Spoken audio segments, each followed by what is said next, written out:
most things that I've learned lately.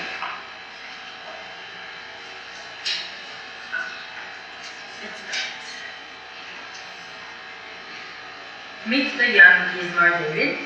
He was born in 1910 in Germany to a Jewish family that was very much involved in the local community, during his intellectual and cultural activities. So they were a religious family and they practiced the Jewish law. And at the same time, they were very connected with the German culture.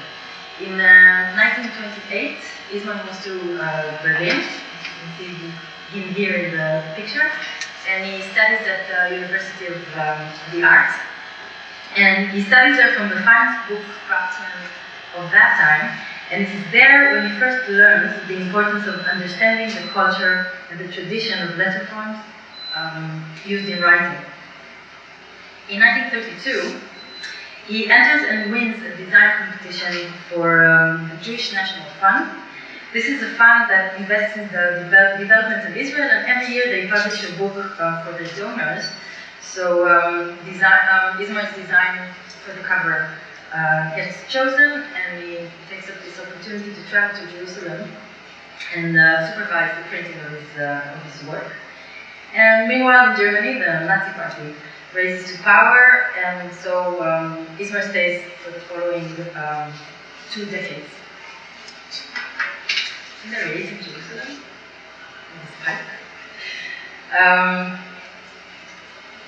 In 1953, he immigrates to New York City to continue his career, and it is quite a prolific one. He masters a variety of media during the course of his very long career, and I'm just going to very quickly scroll through. This was a very challenging task to choose from the many wonderful works that he has. So calligraphy, lettering, book illustration, book covers, a lot of bilingual typographic work, and also architectural design. This is Parkland Memorial in Long Island. He designed the whole memorial park, and the Brotherhood Synagogue here in the city. And all of his work is unique and executed to the finest degree. And being a designer and a New Yorker, of course, he's a member of the Directors Club. But he was twice a member of this club, and this is a mystery that I just discovered. So you can see 2 certificates, one from 1968 and one from 1978. I found both of them in at the Carey collection in Rochester when I just spent the month there researching, and like many other things, this is another mystery that I hope I'll somehow get to discover what happened there. And on top of being this prolific designer and artist, Ismar David is also a teacher. He teaches Latin calligraphy at Cooper Union and Pratt, and he also holds a Hebrew workshop. And this is a sketch for a sign he designed for his Hebrew lecture and workshop. And in 1979, he compiles all of his well-tested teaching materials and his learned views of the historical, aesthetic, and technical aspects of the Latin alphabet into this wonderful book called Our Calligraphic Heritage. It has both quite an informative booklet and a series of charts with clean renderings of historical alphabets that are very easy to actually practice with. And in 1990, he produces the Hebrew version of this, and it's called the Hebrew Letter Calligraphic Variations, and in it not only covers the historical Hebrew writing, but it also offers new options in those charts, which is just fascinating to look at. And if anyone is interested in learning about Hebrew, I personally recommend this kit. It's very good. So let me take you back to Jerusalem in the early 30s, when Ismar David settles in the German colony in Jerusalem. And as you can guess by this picture, this is a sign that he designed. designed. These are rough times. The number of Jewish immigrants is increasing and the resources are limited. Living conditions are challenging and conflicts are developing with the Arab inhabitants. And even in 1948, when Israel is declared as a state, within less than a day, the war starts. So life's not simple. And in his book, there is one quote of a friend of him saying, I think he puts it very accurately when he says, "It is very interesting to witness the birth of a state, but not recommended." And still, the exposure to the culture and atmosphere and appearance of Jerusalem affects David profoundly and inspires his work very much. He opens a studio and he works a lot. He gets many commissions from Jewish institutions and from the government. So these are posters, symbols of communication, documents for the temporary government, all those things, all those documents that you need when you start a new state, so coins, banknotes, stamps, and of course also commercial work. And most of his work is lettering, and it's bilingual, Hebrew and English, Hebrew and German. And you can see how he's not using any typefaces, and this is where he first comes across the shortage of Hebrew typefaces, especially for continuous reading, and the lack of Hebrew typefaces family in particular. And these are stamps, they're really tiny and just beautiful. So if we want to imagine Ismar waking up in the morning and having his coffee and his cigar and reading the newspaper, this is what it would look like, and I have to warn you before we're zooming in. So what would typesetters do when they have very limited physical metal typefaces and they don't have different styles and things that we're used to for creating this differentiation within the text? So one thing would be increasing the space within between the letters themselves and the sentences. The other would be using bigger type. This is, for instance, the names of the dates and the month that had to be more emphasized, I'm guessing. And combining typefaces that are completely different, just to make this distinction in the typeface. And when he thinks back about the start of this project and this task that he puts to himself, he says, "My dream was to enable every printer in the country to produce well-planned and well-organized printing for books and commerce, aesthetically comparable to printing with Roman type." And this for me started this whole diving into this area of the Roman type, of course, and trying to understand what are the differences and what is it that that Ismar wanted to be comparable with. So let me just briefly introduce you to the Hebrew. We have 27 letters. We read from right to left. Horizontal stress. We have 5 final forms, which means that those letters have the same sound, but when they come at the end of the word, they have a different character. 5 descenders, and 4 of them, again, are for the final forms, so they use rarely in comparison to the other letters, and only 1 descender. We have only 1 case, no uppercase or lowercase, and you see where I'm getting with this. So altogether, quite a squarish shape for all the letters. And just from a brief look to compare it with the Latin, you can see how the letters look very much like one another. And this has to do with the development of the Hebrew script, and the fact that the modern Hebrew letter developed from the Aramaic or Assyrian alphabet around the 6th century BCE.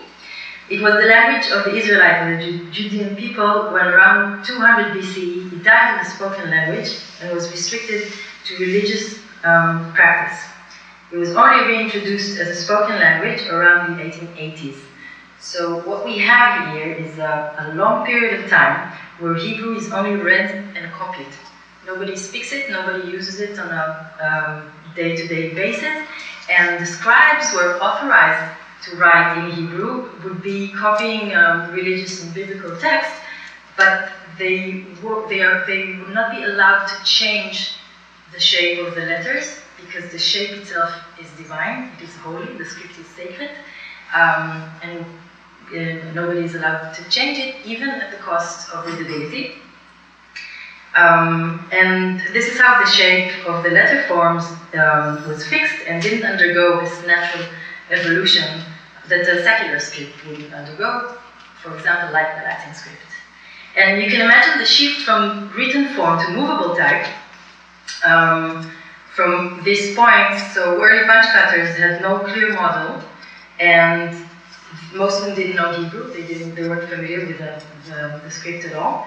And they just copied shapes from existing manuscripts that were usually of poor readability already. And while there was a period of some prosperity in the 15th century in Europe for Hebrew type, it didn't last long, and the Jewish people suffered persecution and were often forced to flee and relocate their presses, and that again prevented the continuous natural development that is needed for the refinement of type. And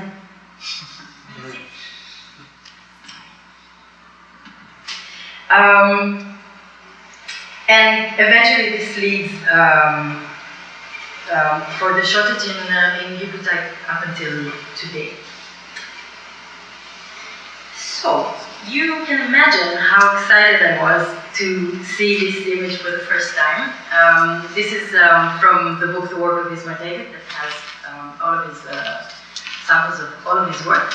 And when I opened this spread, I seriously could not believe my eyes. I asked for my friend to pinch me to make sure I'm not hallucinating, because there in front of my eyes was a comprehensive typeface family with 3 styles and 3 weights. And I know, I'm setting type in Hebrew, and I have to go through those typographic acrobatics at times to make those differentiation and to make the text more user-friendly in Hebrew. And I didn't know that these tools ever existed.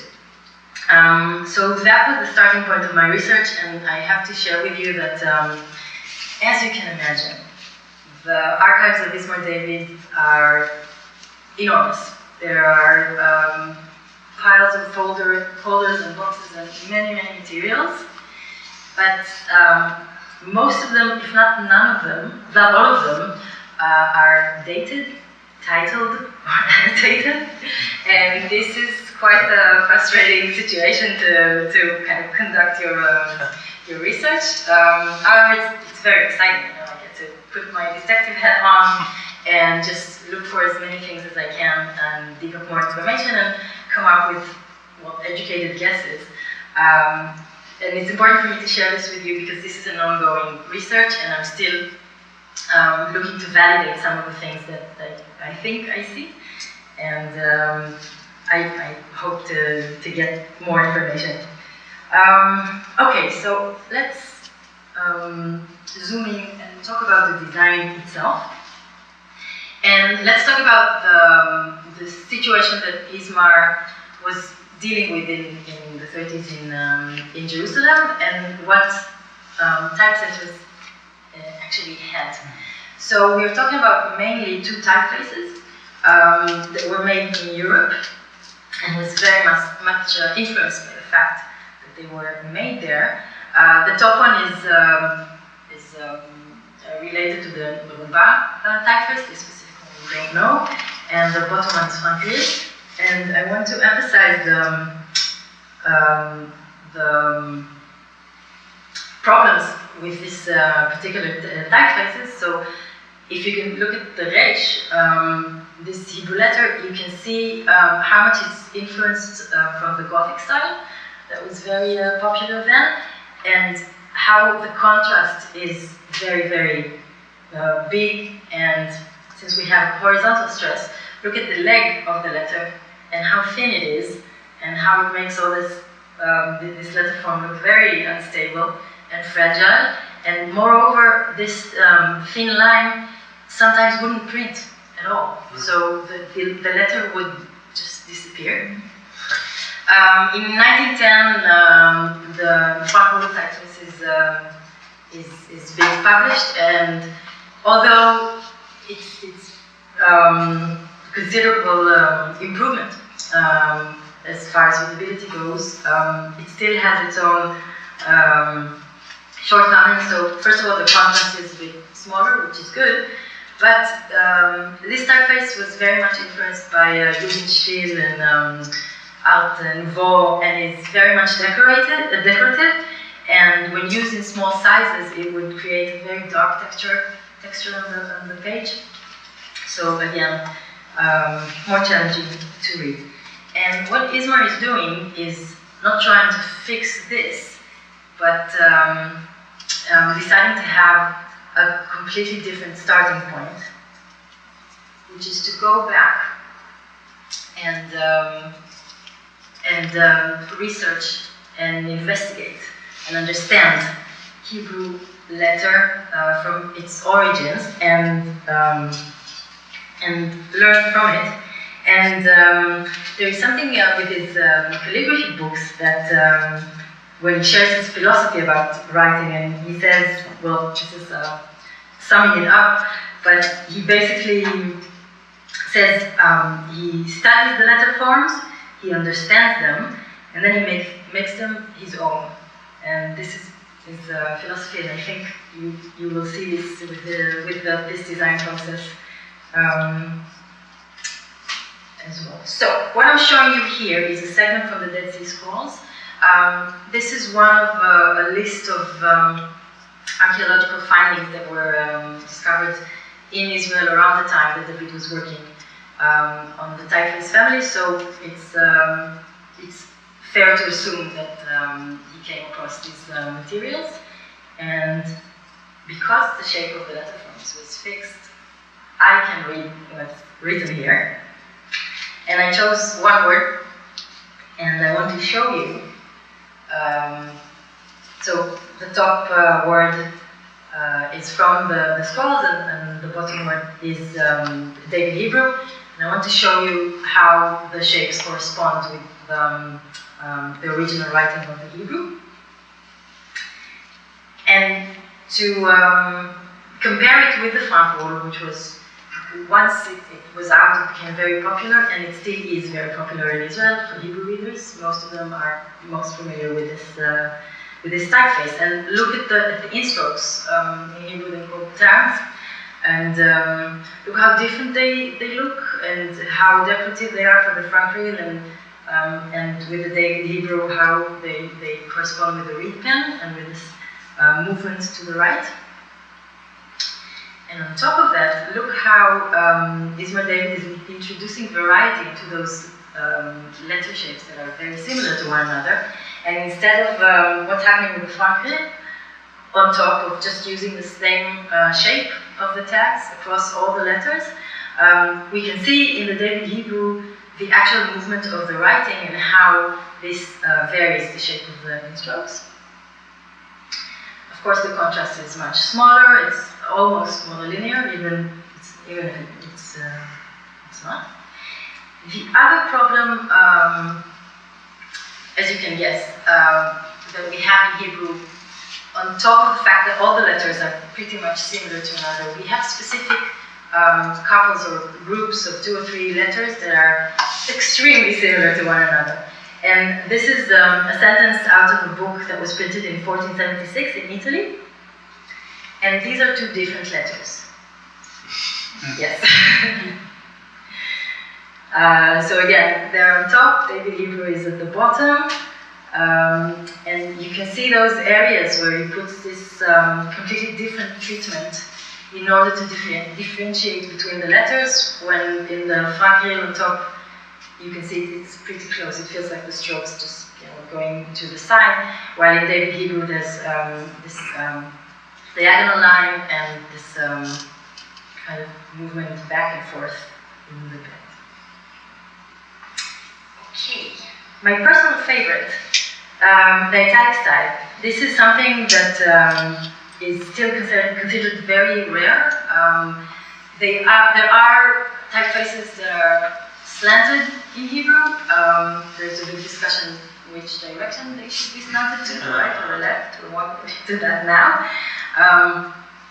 But because the type and typography didn't evolve, didn't have the time and the luxury to evolve, this notion of an italic typeface never developed. And that didn't stop Ismar David. And I think that what he did here was to go back and explore the calligraphic hands that we have in Hebrew. So to the right, we have the formal square hand, which very much influenced most of the typefaces. In the middle, there's the semi-cursive style, which is actually a secondary style. It was used for commentary in religious text. And the last one is an informal cursive, which was fast writing for daily needs, and they were very distant from one another, so they were strictly separated because the two hands were related to writing biblical text, and the informal was something that was completely out of the picture, so they couldn't really inform one another. This is an example for the formal and semi-cursive together, so the main text would be in the middle or bigger or at one area of the page, and the semi-cursive, or Ktav Rashi, as we call it in Hebrew, would be next to it and would signify a different meaning. So this is the commentary, it's not the main text. So what I think happened after I studied the letter form of all the styles of the family is that you can see the bet in the regular style. In the middle is the semi-cursive style, and then there's the bet of the italic style. And I think you can really feel this morph into this new shape and where it came from. And as another reference is this informal style with all those loops. So it is a fast, this is a hand that writes faster, and the pen wouldn't leave as much the surface and creates those very interesting loops. And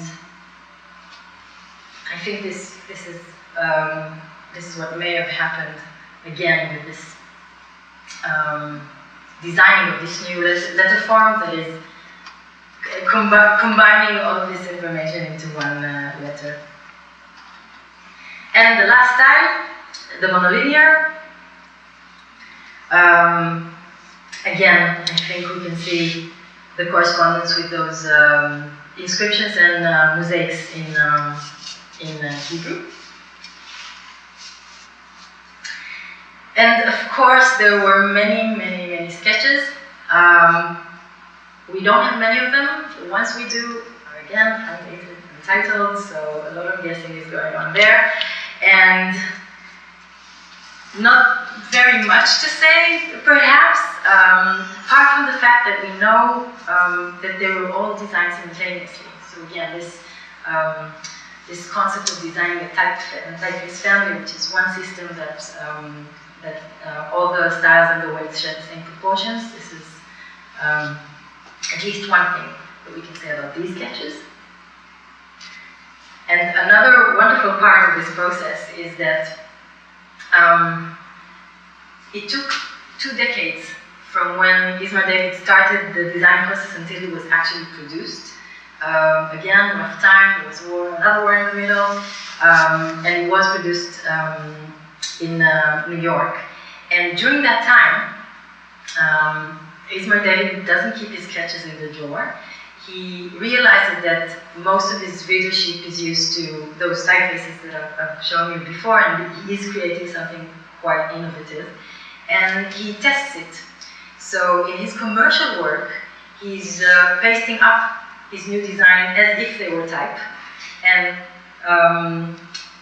releases this to his audiences, and he says that the reactions were good. So that's another fascinating phase in this process.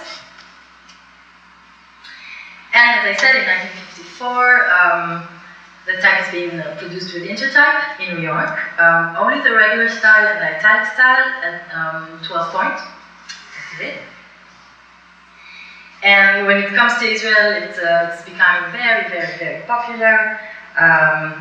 It creates those really beautiful, clear and light, very visible pages. I'm showing you the first complete book that was published in both the regular style and the italic style from 1960. This is another example of two of the styles together, and another one. But unfortunately, the italic style is being rejected by the local typesetters. Again, we can have many thoughts about why, but what we know is that the representative of Intertype wrote and asked specifically not to produce more of the italic style, but have more weights and sizes instead. And so the italic style disappeared, even if it was there for a short time. And as I mentioned before, it's not. It's still today. It's not a convention in Hebrew typography. And this is 1984 when the typeface is David is adapting it to Stempel, and this particular proofs were very exciting for me to find because they are actually annotated. You can see those little remarks, and they had to do with the vowel marks of the Hebrew that did not exist for the metal type and had to be redrawn and repositioned by Ismar David. And again, only the regular style in 2 weights. And then the inevitable happens. As we know, with many popular typefaces and fonts, they get new versions under the same name and under similar names. There is, I think, one version of David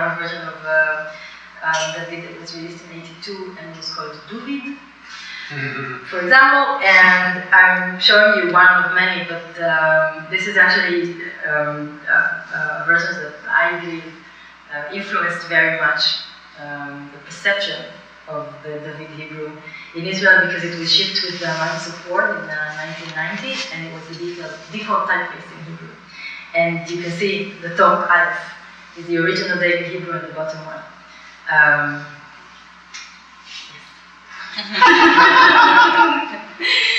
But we have good news also. So in 2012, Monotype with the cooperation with Helen Brandschaft, which worked closely with Ismar David and redrew the original letter forms and the drawing, and digitized the complete family. So it is now available to purchase if anyone is interested. And I still have to show you examples of contemporary typesetting in Israel, because the fact that the family is available doesn't mean that people are actually buying it and using it. And so we see recent examples of text differentiation, which are more or less the same as the beginning of the 1930s at least. So we can see wider spacing within the letters, different typefaces for the references, different weights for the reference up there. Different typefaces above the X height and an underline. And in 2016, the David Hebrew from the Monotype version is joining the Google Libra, the free fonts of Google, which is it's a very good thing. Not the italic, of course, in the sense, only the regular, but with 3 weights, so it's out there. And to finish on again, an optimistic note, I want to share with you another very exciting moment that I had in Reading University, in the reading room, when I came across this book, which is in itself fascinating. It's about Hebrew typography in German-speaking regions, and this book is trilingual, so it's in English, in German, and in Hebrew. And I opened it from the Latin side, so left to right, and I looked at the typesetting for the German and for the English. I can't remember specifically what the typefaces were, but they had the regular style and the italic style. And as I was flipping the book, I was very nervous because I was very curious to see how the typesetter dealt with this another component to the same book, with typefaces that doesn't have traditionally authentic italic. And what they did was use the David Hebrew, bold for the headlines and regular for the main text, and the italic for word differentiation. And I was very happy, and I enjoyed reading this very much. And I think this is about it. I hope you can agree that part of David's process was to learn the letter form, understand them, and make it your own. And I hope this inspires you as much as it did, as much as it inspired me. Very much.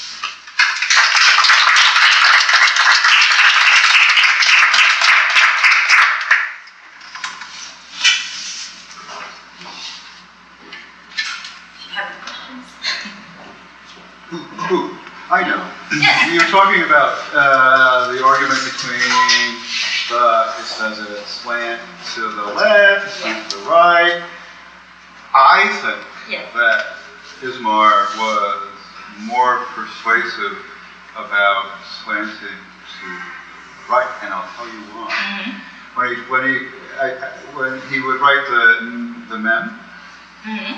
and the thing is that the mem would normally be, you put it rounded, and the thing is it bounces, it moves to the left, Mm-hmm. and that's part of the sort of the motion of the pen, the Yes. motion of the hand. So you go dum-de-doom, Mm-hmm. and you don't do that when you do the final forms. They're very square, they go down, Yes. so vertical. Mm-hmm. So I'm kind of surprised that he leans the italic to the to the left. Yes. So do you think there's drawings anywhere of him the other way? I think there is. I need to verify a few things about that particular sketch. So once I do that and I feel comfortable enough, I will tell everyone about it, of course.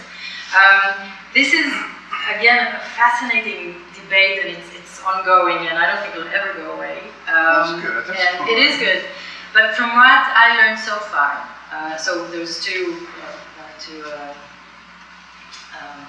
competitors, let's say, two versions that say, first of all, what you just said, that the tendency of the writing, the fast writing in Hebrew would be to the right.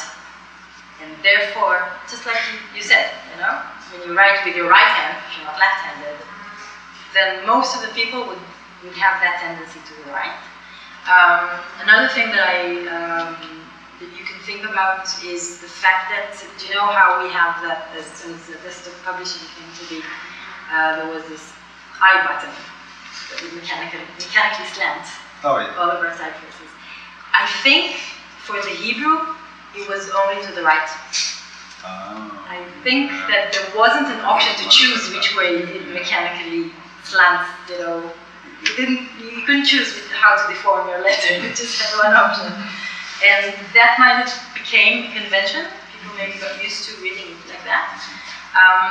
And if you look through the manuscript, you will find informal, even semi-cursive styles that are leaning to the right. The Dead Sea Scroll showed that sort of to the left. Yes. However, and I love this quote. I think it's by it's Vina Keys. He said that if you slant it to the right, you're going against the direction of the reading, and it's like running backwards. So imagine just a process of reading. You're reading from right to left, and then when you hit the italic, it goes backwards.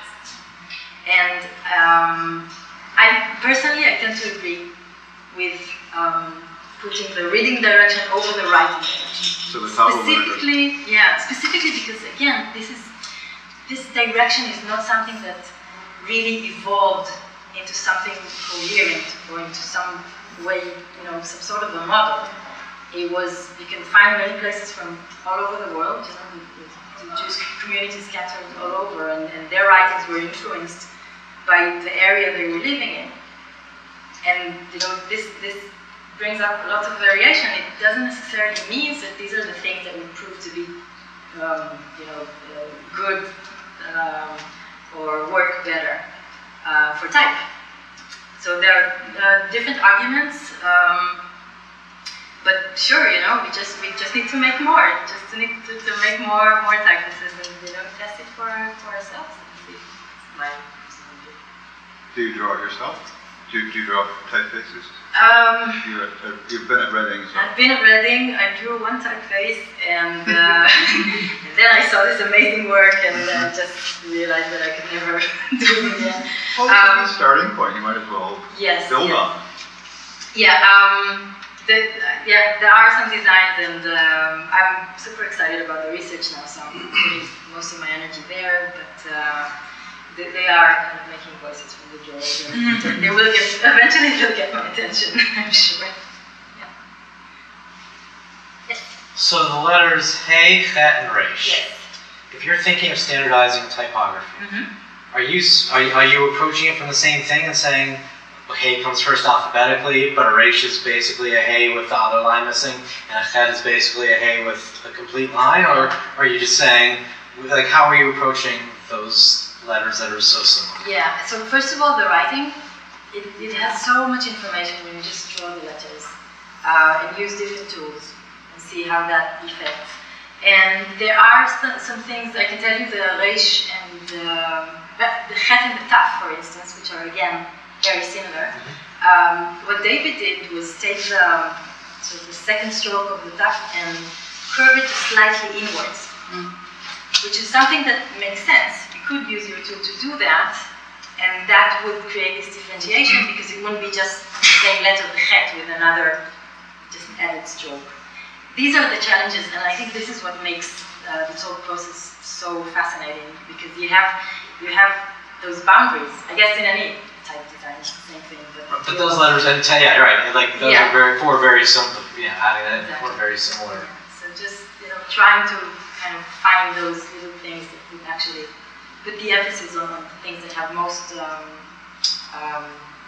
common, that are the most similar, and then change the joints, then change an angle, things that would still make sense and that would still be authentic to the writing. That would be the place where you put your input.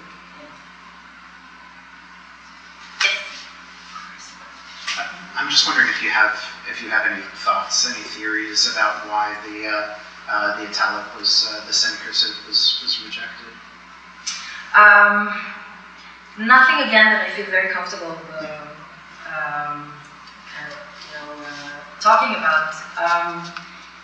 I have some thoughts about the practicality of using,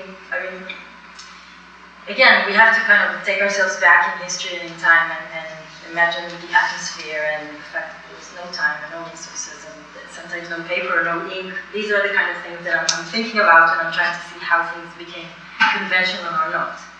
So maybe this was all of a sudden such a different shape or something that would kind of create more work for the typesetters. But then I think that you would still have to do books with bolder weights, and this is something that you see quite a lot. So using differentiation with heavier weights rather than different styles. So I'm not quite sure about that. Do you think is it possible that it's because it too closely mimics like the Ketaf Rashi in rabbinic texts that were published?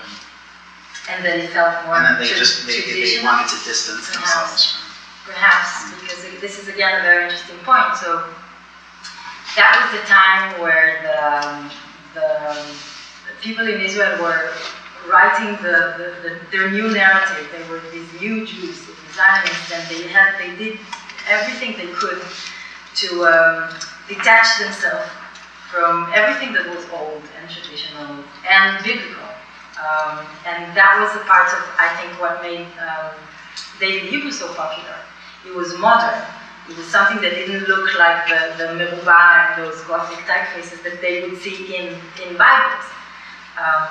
So that had a lot to do again with, so maybe what you're suggesting is actually the correlation with the religious commentary is not something that they wanted to, perhaps,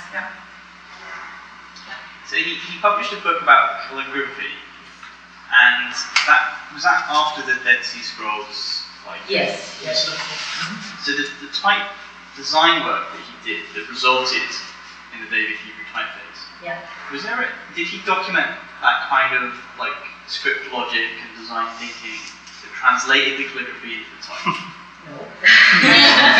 because the Microsoft version obviously doesn't understand the essence of the design, and it has this kind of like the shapes are in roughly the right place, but the stroke logic is completely missing. Exactly.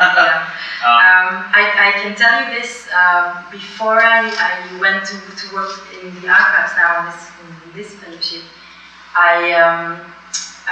knew that I'm going to go through his personal libraries and his personal book collection.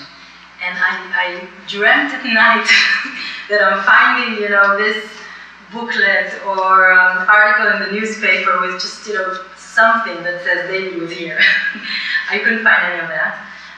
But I can tell you that I was looking at his Hebrew workshop materials. So both the writing, preparing, introducing himself to the class, and talking generally about what they're about to learn, and also we have rolls of brown craft paper that he would use to hang on the wall and then draw the letters, and he puts a lot of emphasis about the transition from Old Hebrew to New Hebrew. So you can see on the top line there would be the old shapes that are much more. They have much more variations, by the way. In a sense, we kind of move backwards if you look at the squares that came afterwards. But so we had that in the top row. Another version of the Hebrew at the middle, and the Hebrew that we know, or even something that looks very monolinear, it's very modern. And I read from his description that he goes letter by letter and talks about how those forms were created. So he was researching this topic a lot, and when he writes later on about how he approached this whole project, he specifically talks about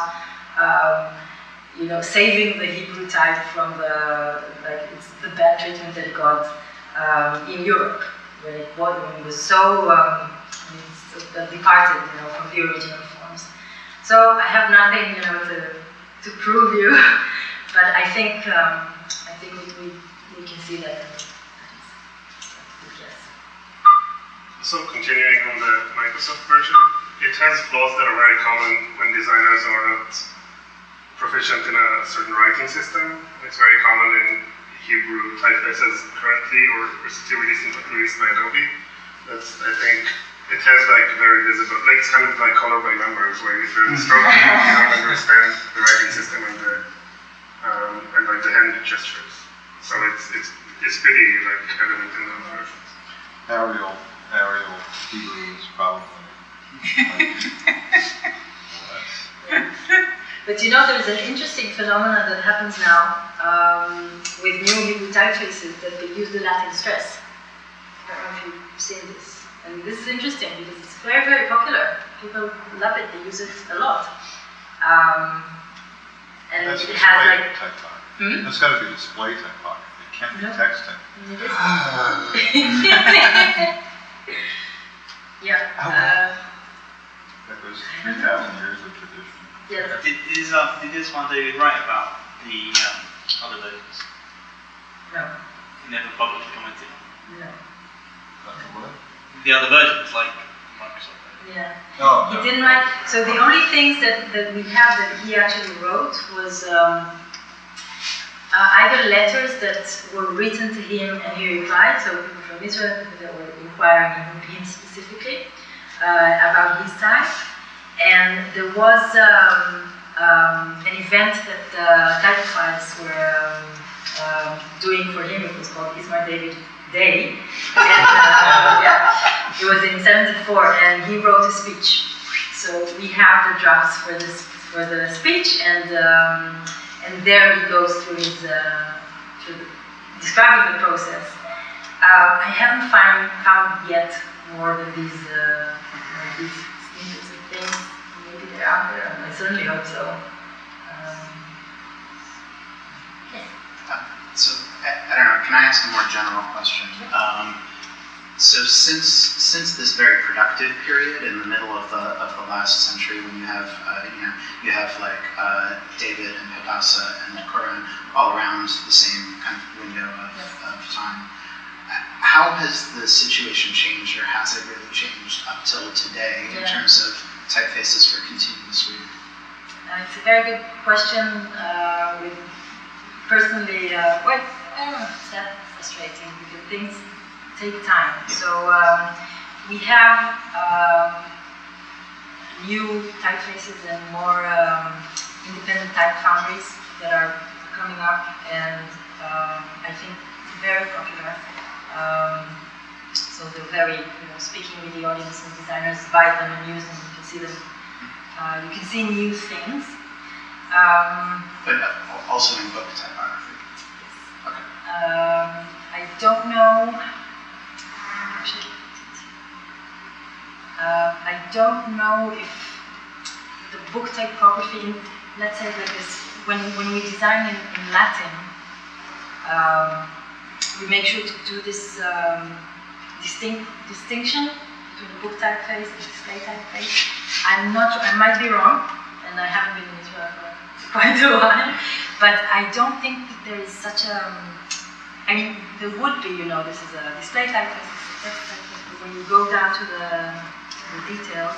Right, there's the distinction between like a book typeface and a newspaper typeface. Yeah, and you can, but again, I might not be updated.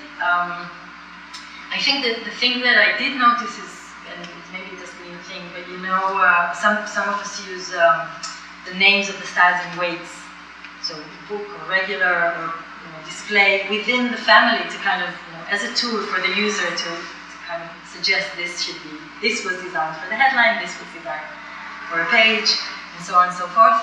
I don't think I've encountered a Hebrew typeface family that has those specifications within the name. That might be a different issue altogether, but I'm just trying to kind of think how to best answer these questions, and very little true italics.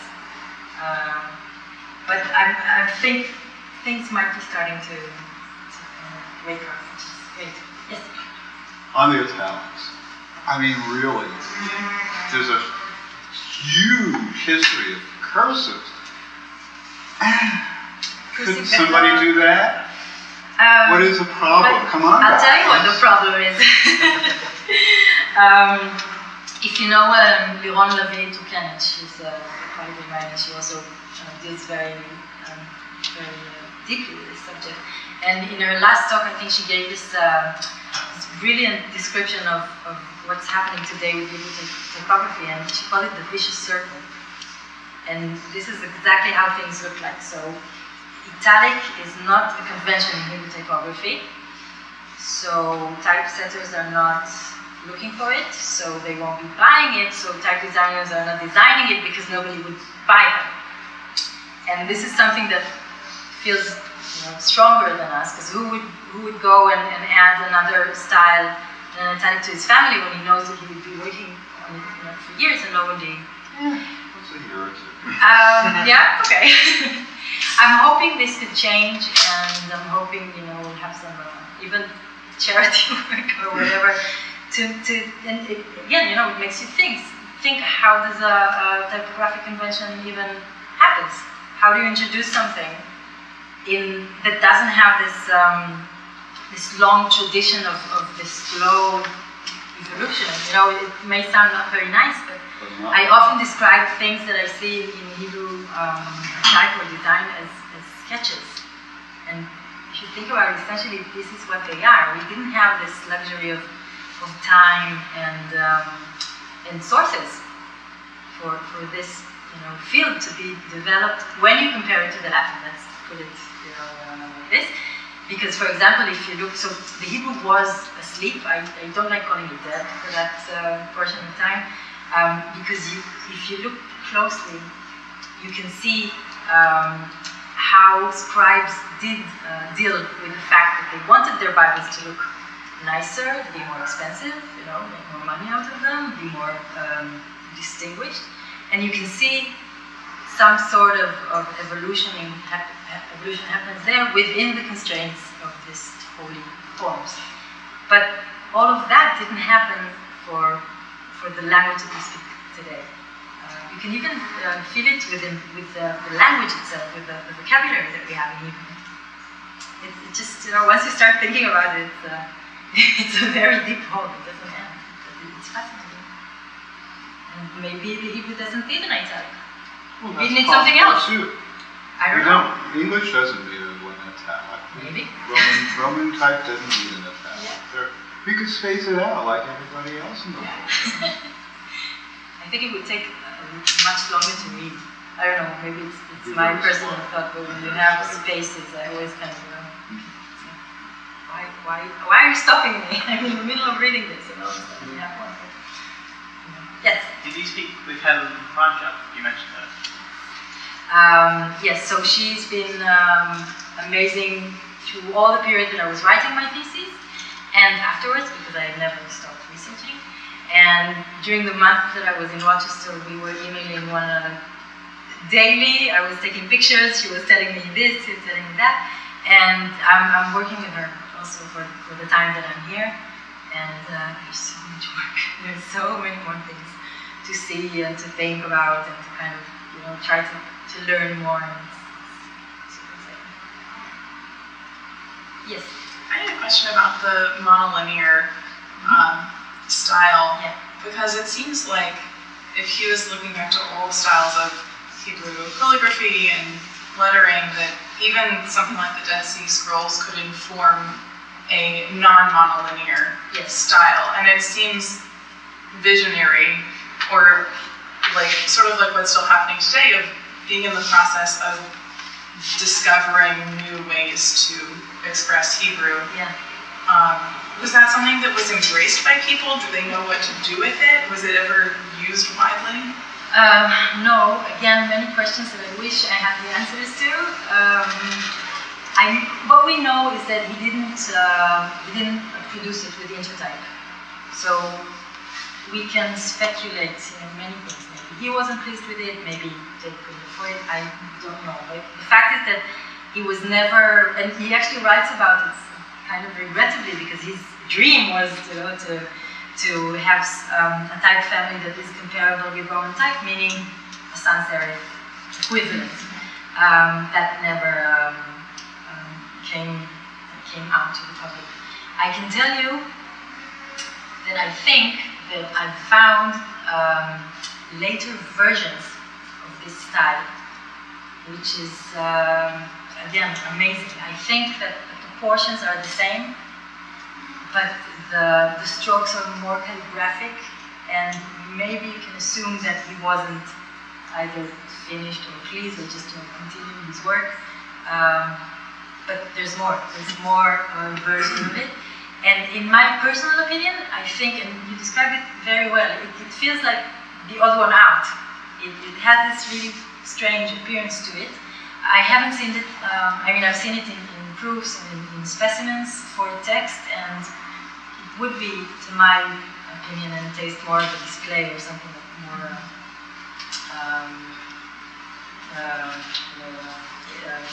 had a different voice to it. But I've seen versions of this for stone inscriptions in Hebrew, and they are amazing. This is just,